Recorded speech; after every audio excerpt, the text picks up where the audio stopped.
one of my favorite segments to possibly do. I did a mid-season superlative list. I probably should have brought those up and saw what I had, but I didn't. But so we're gonna do our end of season superlatives. We have 10 different awards. I'll let you start off. Which one do you want to go to? Let's lead off with offensive player of the year. Okay. Okay. Who's your offensive player of the year? I'm curious at what you feel about this. I have DK. Ooh, I probably should have put him on here. I respect it though. I mean, why do you go DK? I mean, I think part of it with DK is that he exceeded my expectations by quite a bit. Like, I think there's an element of that to it. Like, I was expecting quite a bit out of Badger, and Badger had a really good year. And I think Badger was probably the more exciting player, responsible for more big plays. But I think DK, Slaughter that's a really good pick. I wanted to put him here, but it's so tough to put an offensive lineman on here. Yeah, honestly, you could have easily talked me into that over DK, but I still do believe everything I'm saying about DK because I think it can't be understated how reliable of a target he was. And I think especially when Lagway came in, you saw Lagway looking for DK. And I think that's really important to have a guy like that for a young quarterback. He's not the fastest, he's not the flashiest player, but he was really reliable. And the offense kind of moved through him in a lot of games this year. I think more games, when we were doing that, the season recap last week, that was my biggest takeaway. It was his consistency. Wow, DK had a lot of 80, 90 yard games. Yep. I really wanted to put DK on my awards because he was consistently good throughout the season. But I had to go to the guy besides him. I had to go Elijah Badger. I mean, he had more yards, but Badger also showed up in those big time games. I mean, look at the LSU game. He had the big touchdown pass. The Ole Miss game, the first touchdown pass, he had that one as well. He finished with more yards than DK did. The offensive player of the year is kind of like how you go to the NFL offensive player of the year. MVP is always a QB. But then remember, Cooper Kupp had that insane season. I think he broke the record for receptions or whatever. I think so. Yeah. And it was an insane season. And you could have argued for him to be the MVP. Yeah. I think Aaron Rodgers got it that year. But they went with Cooper Kupp for offensive player of the year. That's kind of what it felt with Badger.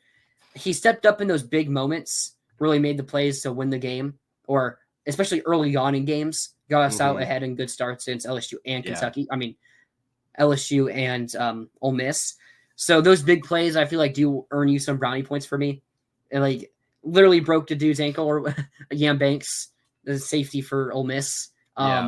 On that route in the end zone for the touchdown. So I went with Elijah Badger.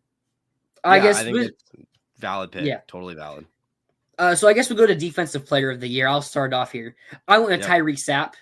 I've always been a huge fan of Tyreek Sapp since he's arrived here. He kind of just has that look of someone who's an intimidating look. Someone you can line up on that D-line and edge position. Yeah. Should be someone that ends up being a really good player in the NFL. Earlier today, I was looking at 2026 mock drafts.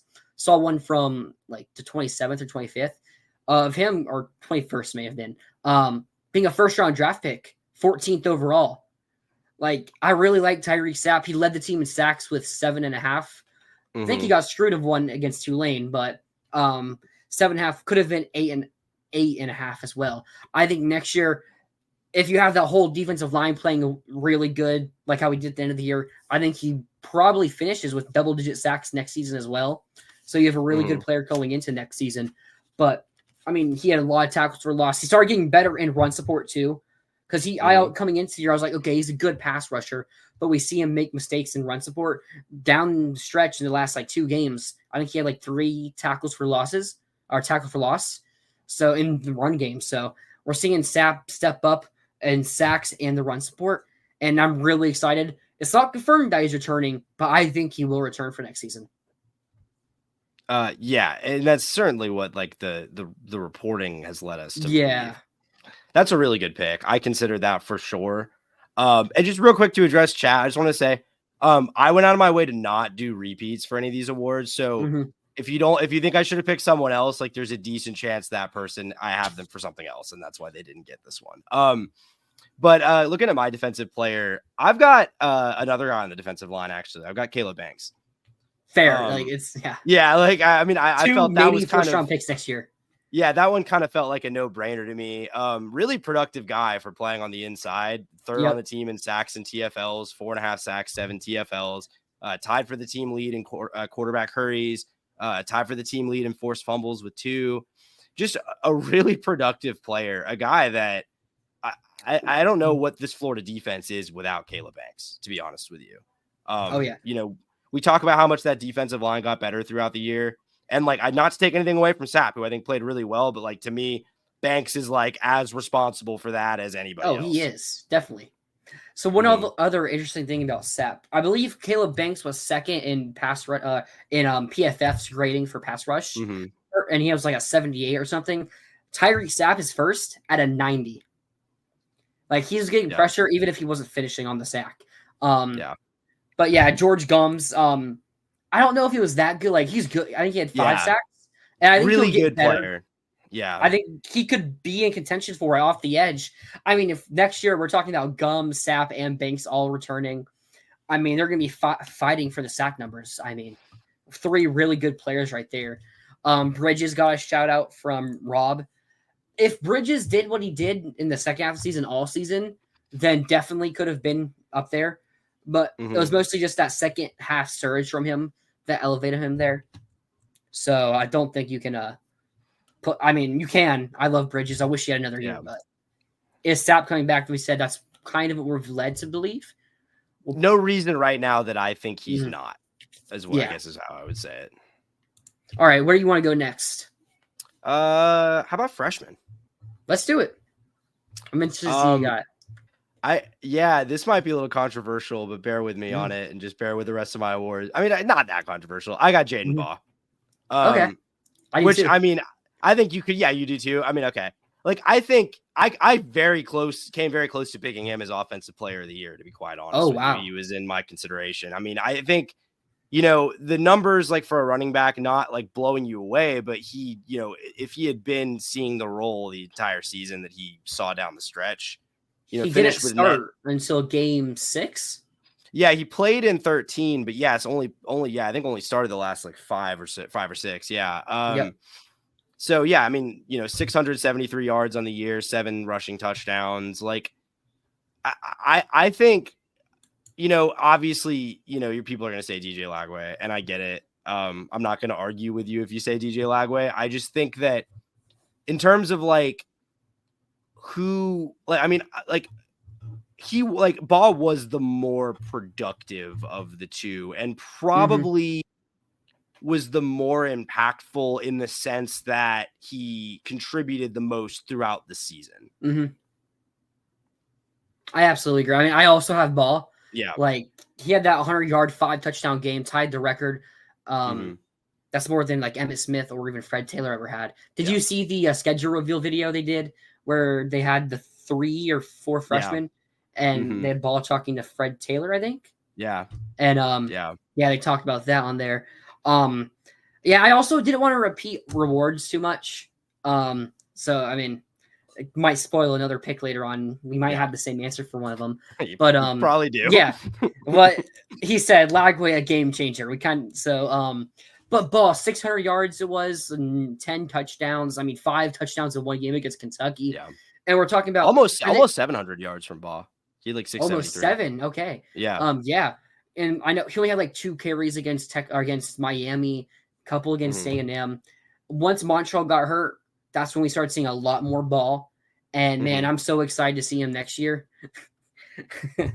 Rob Lagway, let's run him out of town, guys. Yeah, he's not the freshman of the year, so get him out of here. But Ball, his explosiveness. I'm going to talk about another running back later on here. Actually. Okay, no. But I'm going to talk about another running back later on in the show. Let's make sure I didn't have something else. Yeah. But I think Ball, as a freshman running back, doing what he did, maybe the best freshman running back in the SEC. I think Caden Durham was it on the SEC freshman list. But, I mean, Ball did those stats without starting for half the season. And then when he did, he didn't start the FSU game. or the Tulane, or he did start Tulane game. Sorry. So he only had like 5 starts on the season. And in like 3 of those games that he didn't start, very minimal snaps. Yeah. So I'm super excited to see him. Yeah. Also a guy who wasn't like super highly recruited. I mean, he was, but like not like highly rated, not necessarily a guy that everyone thought would be like an immediate impact player in the SEC. I know Nick Saban really wanted him. I mean, Saban ended up retiring. Yeah. Obviously. Yeah, for sure. But George is going to get a statue and a championship trophy or 2. Hope so. He's earning it already. God bless. LJ McCray too, all those studs on defense and all the receivers and running backs. Yeah, there's a lot of good freshmen. This wasn't, I mean, it was pretty easy because like some of the guys just stood out, but there's some also other really good freshmen. And I didn't include redshirt freshmen. I assume you didn't as well. Because we just did freshman year, not defense. Okay, never mind. Yeah. Let's go into like the best program guy. Maybe not someone who gets too many snaps. But someone who's been with the program for a couple years, maybe in the locker room, they're a great culture guy. Really, I was between 2. We might have the same one here. I was between Derek Wingo and Jaquavian Frazier's, and Jamarcus Weston, 3. I think that might be where you're going, but no, I actually wasn't. No, none of those 3 guys. I have mine's different. Yeah, so I wanted to kind of get a guy that you don't really see play. I ended up going Derek Wingo because he is someone we saw get good playing time, in 2022. Like, even if he wasn't really that good, we saw him get good playing time. But he ended up staying with the team throughout his entire career, is now declared for the draft. But he's someone stayed in that linebacker room when he got young. He didn't transfer. Something you see players do all the time. Could have gone to a lower level and been a good player. But as I said here, probably got a degree at UF. I mean, I think that's like the ultimate program guy. Someone who was a top 100 rated recruit. I think he was like 63rd or something. So it's someone who easily could have transferred, and you wouldn't really complain. I mean, can't really blame him either. So I decided to go Wingo. Yeah, that's a good pick. Guy that's been around for a while, put a lot of hard work into the team. Is this where you went? Yeah. No, that's not my pick, but that is a really good one. I was going to mention that because Mertz is a really good pick there. So my pick, I'll be honest, there's probably some recency bias going on here. But I wanted to do it because it's fun. My pick is Des Watson. Oh, okay. That's a good pick. Yeah, I got Des Watson. The guy like played a lot of key snaps for the Gators this year. Despite kind of not getting the discussion that a lot of those other guys on the defensive line got, he plays like he doesn't play insignificant snaps. No, he's in the mix. Pretty solid contributor. He's getting over 20 snaps a game. Yeah. I mean, I kind of just went with someone who doesn't really play. Like, it's more of someone in the behind the scenes locker room. That's kind of how I went with it. But I definitely see Des Watson. But he was someone who's getting like 20 snaps a game. The second string nose tackle to Cam Jackson, started against Tulane, obviously. I mean, that's a good pick. Des Watson, maybe one of the fan favorites of all time. Yeah, just responsible for a lot of really fun moments, moments and memories. Like like we said this, I think, on the show last week, but like most memorable rotational player ever. Yep. That's almost what we named this, but we decided not to. Program guy. All right. Where do you want to go next? How about offensive and defensive transfers? Okay, let's do it. Where do you want to start? I'll lead off the offensive. And it's kind of could have been slotted either way. I went with Badger here. Yeah. For best offensive transfer. And like again, could have made the argument for Badger over DK for offensive player of the year. They were both really good, both really impactful players. I think what I will say for Badger is, like I kind of said, DK was the more reliable, consistent target, but Badger was the recipient of a lot of big plays. And I think we saw that's when the offense was at its best, was when Lagway was looking to get the ball downfield. And a lot of times that was to Badger. So really great player, nice addition. I know he had some injuries earlier in his career, so I'm glad for him that he was able to end it on a high note. And will probably get himself picked, if not day 2, like early day 3. Yeah.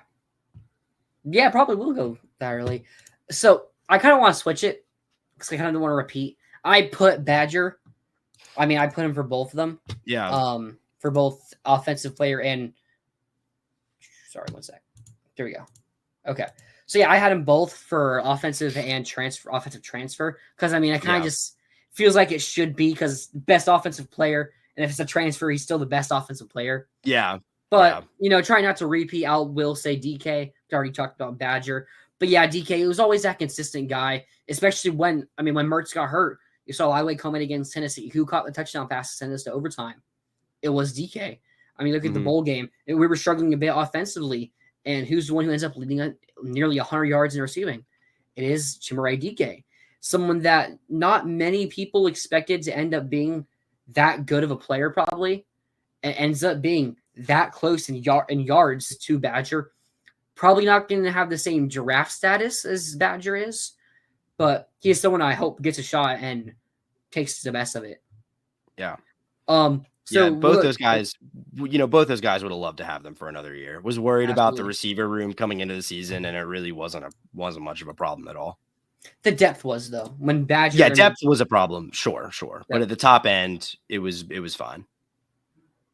Yep, right here. DK or Badger can go either way. Yep. 100%. Lagway is going to have a ton of guys to throw to next year. Now all we have to do is wait patiently 9 months for football to start again. It's tough. Man, brutal. At least we got basketball. Yep. We'll go to defensive transfer of the year. It was really between two guys. I wasn't including Banks, who was technically a transfer, but transferred in transfers that arrived this year.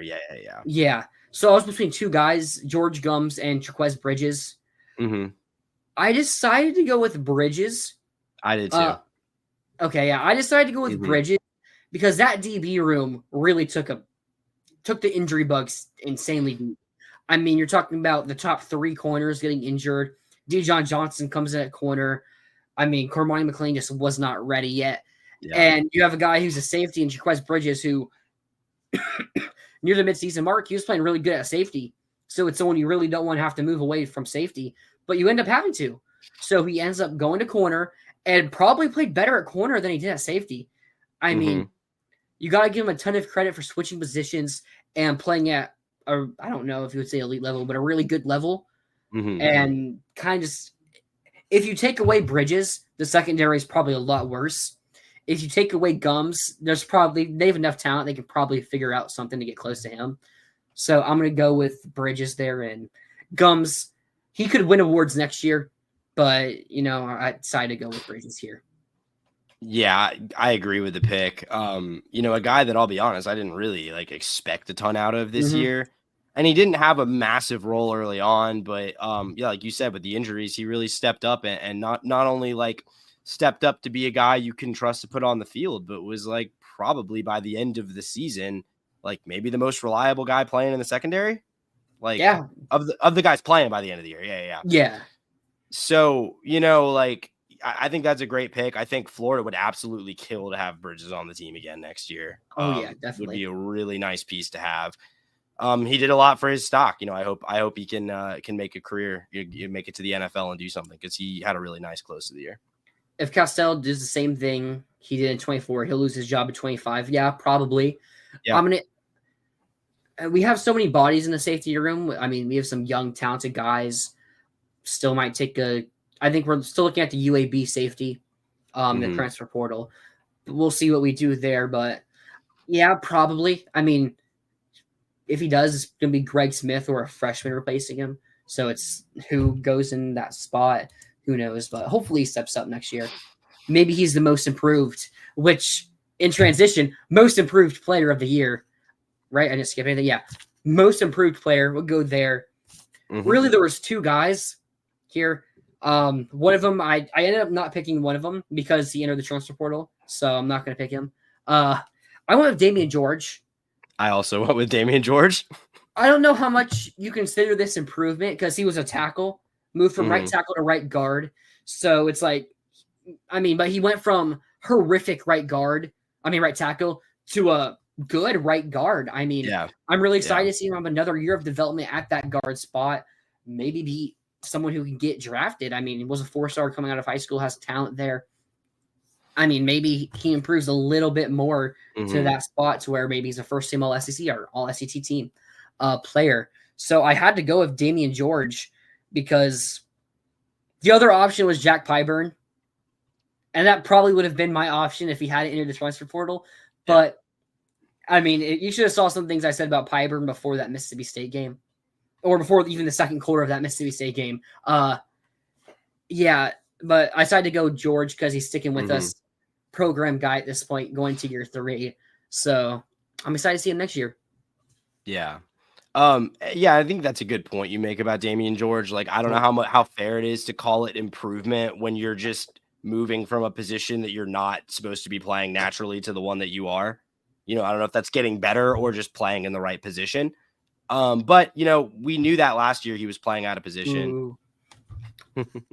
we don't support LSU players here. Yeah, I didn't know we had LSU fans in the chat. No, I'm just kidding. No, but I'm watching out for your pick. You kind of made a look when I said not Pyburn. Me? Yeah. You said, no, I mean my pick is Damian George. Okay. You also picked George. Great. Yeah, no, yeah, I also picked Damian George. No, I agree. That's what I'm saying. Like, I think he, ultimately, like you said, like, switching position or, moving positions from tackle to guard definitely fitted him a lot better. Yeah. But, ultimately a guy that was a straight up liability to have on the field last year and has gone from that to being a guy that, like, we're very excited to have back next year. Now, there's competition. I'm not even saying it's guaranteed he's your starting right guard next year, but I don't think either of us are concerned if the week 1 depth chart comes out and it's Damian George at right Not guard. at all. I think, yeah. So I can't remember who it was in the interview, a defensive lineman. They were interviewing like who's the toughest one-on-one matchup in practice. Roderick Kearney, who's someone that could be competing. I don't think they will go with Kearney because I think George has solidified himself in games and everything. But Kearney was the pick for the toughest guy to go on. We have some young guys there. Also, Bryce Levette, who started the FSU and at right guard game and then started the bowl game at right tackle. But, you have young guys pushing for those jobs, which hopefully also makes them better. I mean, but yeah, I'm not going to be upset at all when I see Damian George if we have a depth chart next year on that depth chart. So what, we got 2 awards left? Breakout and MVP? Yep. Breakout and MVP. So I guess let's hit breakout. All right, yeah, I'll let you hit it first to breakout. Wait, no, we missed underrated too, didn't we? We did, yeah. So underrated. What do you? No, we just. Oh yeah, okay. We'll do most underrated next. You go first. Yeah. I have Jaden Robinson here. Ooh, I like that pick. Yeah, I mean a guy that even like us, I think, are kind of guilty of it. Like not really talking about when we talk about like the pieces you've got on defense. We didn't actually. We should have done that. We could probably do that off the top of our head here. Yeah. We'll finish under. Yeah. Yeah, we can get to that in a second. But yeah, I mean, Jaden Robinson, like I think we were guilty of it too. Like just not really talking about him when we talked about the improvement on the defense and the guys that were contributing. But like he was very productive this year. 3.5 sacks, 52 total tackles. Yeah, I know, man. Like it kind of blew my mind when I was looking at the numbers. Like he had a very nice year. He was a reliable player in that rotation. And I think, just one of the just most unsung heroes of this entire football team. And I also thought, that was also probably the other one I was considering, by the way, Jacoby Jackson. That was a good pick. That's a fair thing to go. Jaden Robinson, I love that pick. Yeah. I mean, Shamar James declared for the NFL draft. It's a thing. I mean, I'm glad Shamar didn't leave for the NFL because I love rooting for Shamar. But there's so many young, talented linebackers that probably might be better than him. Mm-hmm. I mean, I want Shamar to succeed, and I would not have complained if he returned. Would have complained if he transferred to somewhere else because, you're a Gator through and through. But Jaden Robinson, 50 tackles. I didn't realize he had over 50 tackles this year. But yeah. Yeah, I mean, yeah, still the same thing. Yeah. Yeah, so I'm glad he did. My most underrated, Brandon Crenshaw-Dixon. Like, if we would have done an award for... That's a good pick. If we would have done an award for best offensive lineman, we probably would have said Slaughter easily. Yeah. But then who would have number 2 been? Probably, I mean, either him or like Barber, probably, right? And I think we probably would have gone Barber. I mean, I feel like we didn't hear much about Crenshaw-Dixon. I mean, you may have even gone George over Crenshaw-Dixon, but he may have been better than both of them. I mean, transfer from San Diego State. We had a really big ick, when they decided to start weights over him week 1. Yeah. Don't know if that was like an injury thing, playbook thing, or if they just didn't know Crenshaw-Dixon was way better than Waits was. But he doesn't start the season, and the offensive line looks atrocious week 1. So it's like, oh, okay. The offensive line, Dixon probably sucks. And then he starts the rest of the season, and he actually plays really well, maybe the second best offensive lineman on the team. And I feel like he didn't really get talked about enough. And I wonder how we do replenish his spot. I think we get a right tackle who maybe he's not improving or maybe proven like as a good guy, but like not a great tackle, and let those young guys compete for that spot. But I had to give him the shout out. We see why Shamar is the best linebacker in the room in the Tulane game. 5 solo tackles, the most of any player, played very little. I mean, Tulane didn't run many plays. So like, I don't know how you really count that. I mean, I'm not sure I'd agree about Shamar as the best in the linebacker room. Yeah, necessarily. I want Shamar to succeed in the NFL. Oh yeah, like good player. The athletic plays from Jada Robinson, Miles Graham, Aaron Childs.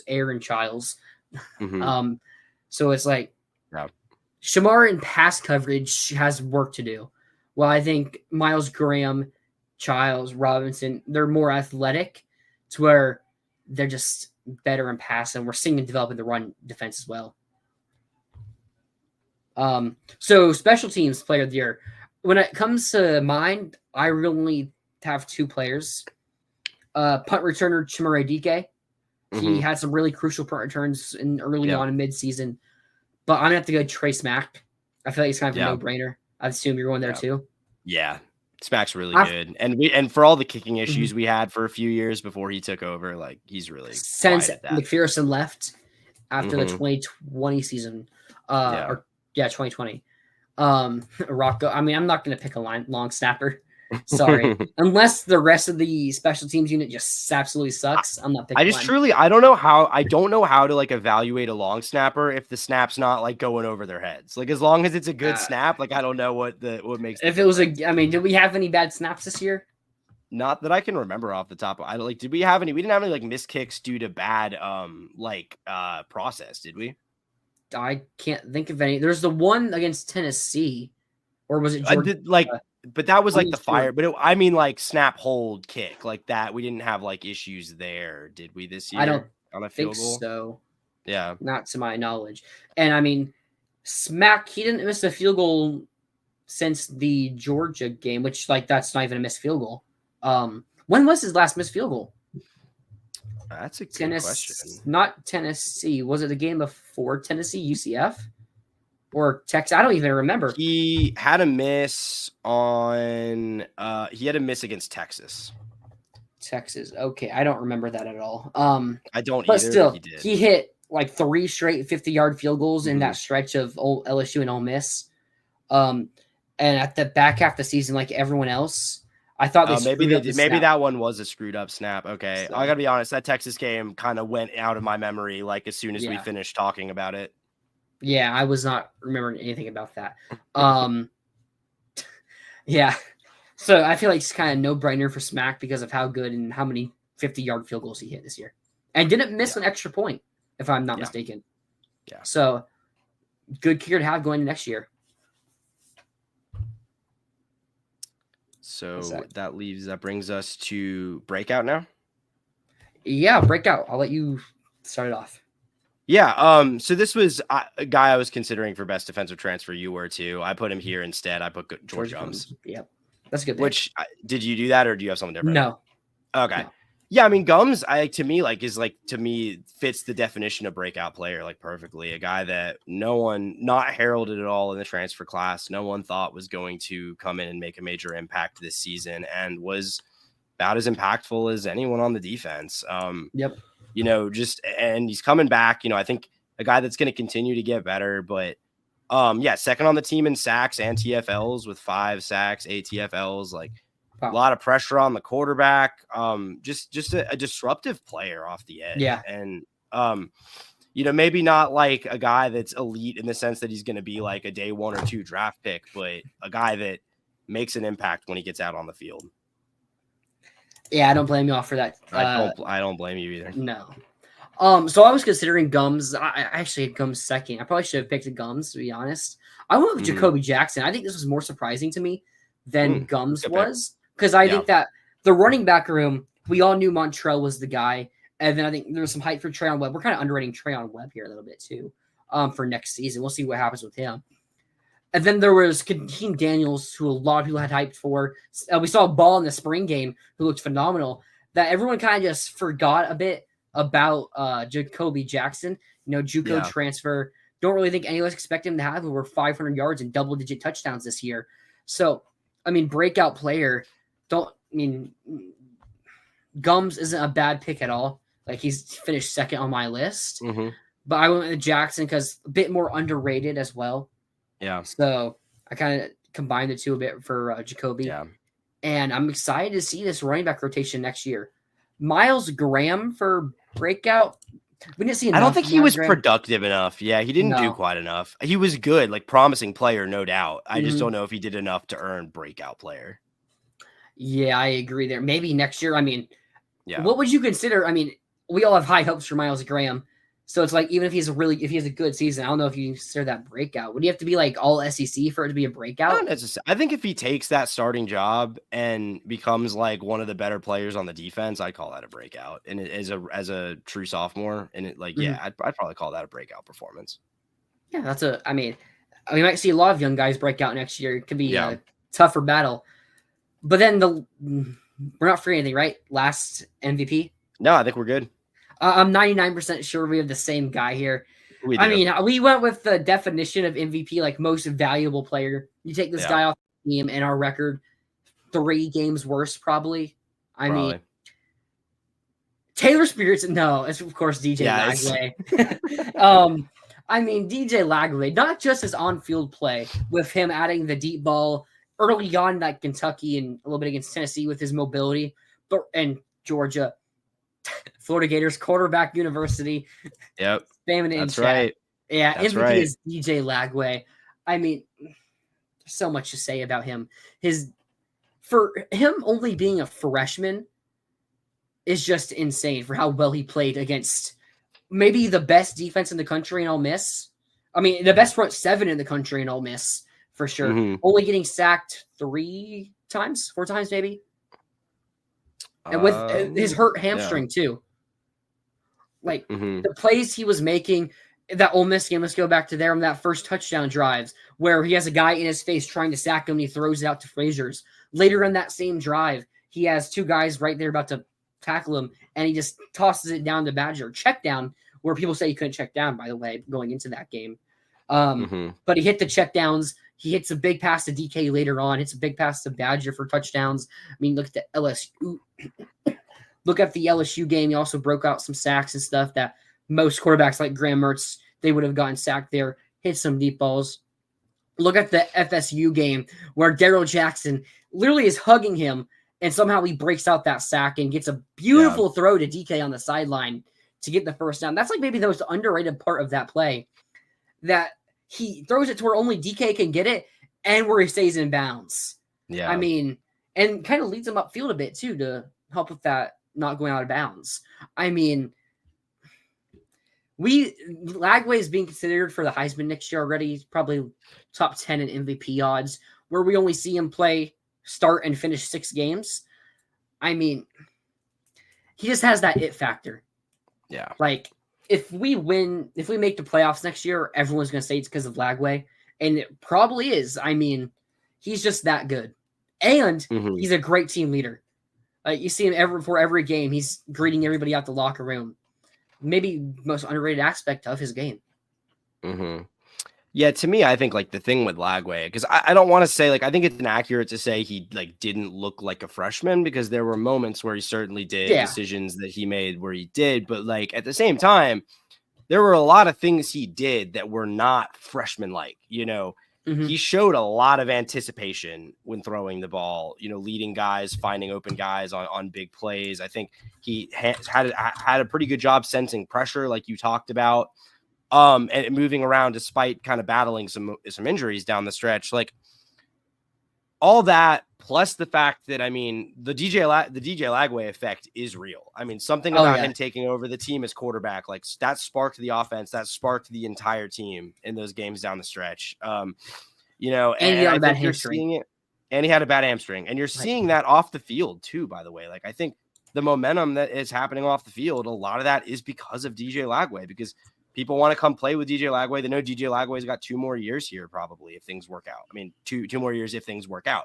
Yep. So, you know, maybe it's lucky like, 3. Yeah. Well, I don't know if we're lucky if it's 3. You know what I mean? I think we'd be better. Well, I'm saying like he ends up being still elite and decides to come back for a senior season. Yeah, well, I guess. But I guess maybe we go back to back, and he's like, let's. Well, I took it to mean like if it's 3, that means something bad happened. No. Either with his development or like health or something. But yeah, you know, I think just when you look at everything that DJ Lagway has brought to the table, it's everything that you hope for when you sign the number 1 quarterback in America, 5-star guy. Like it is Gatorade fundamentally. Yeah, it's fundamentally altered the trajectory of the program. And he did that in 6 games, right? 6 games as a starter? Started 7, but got injured in the Georgia game. Okay, Started and finished 6. So yeah, in 7 games, he's fundamentally changed the trajectory of this football program, like regardless of what happens with Billy Napier. And I think that speaks for itself in terms of the MVP. Dear baby Jesus, please tell me we are getting Joe Brady as offensive coordinator for next year. Even just as like coaching my Jags next year, buddy. Is he going to be coaching our Jags? I don't know. Maybe Ben Johnson got us. That'd be interesting. I'd love Ben Johnson, but I just don't know if he'll come here. I mean, you got to see. Okay, whatever. But yeah, Lagway, easy MVP. I didn't even have to think about it. I mean, yeah. My biggest thinking was, okay, do I also put him for best freshman? Do I put him for offensive player of the year? Yeah. That's where the thinking was. I'm like, MVP, easily Lagway. Probably, if everything goes right, MVP next year. I mean, maybe Caleb Banks or Tyreek Sapp. I mean, we haven't had 2 defensive linemen be like first-round draft picks since like the 90s. I mean, we haven't had a defensive line first-round draft pick since Dante Fowler. So... Oh, no, wow. Taven Bryant. Oh, yeah, Taven. Yeah, Taven. But how much of that was because of what he did? How long has it been since we had one that wasn't drafted by the Jags? That's what I want to know. I couldn't tell you. I mean, Sharif Floyd? Yeah, probably Sharif Floyd. What was that, 2011? 12 or 13, I think. 12 or 13. Yeah. It's been over 10 years. Yeah. Maybe even over 12. So it's going to be nice. I mean, I'm really hoping Billy has this thing turned around. And I'm hoping when we're going to do preseason superlatives in months from now, obviously. Yeah. I'm interested to see if some of these names that we have are enough repeats on here. I mean, it's going to be fun.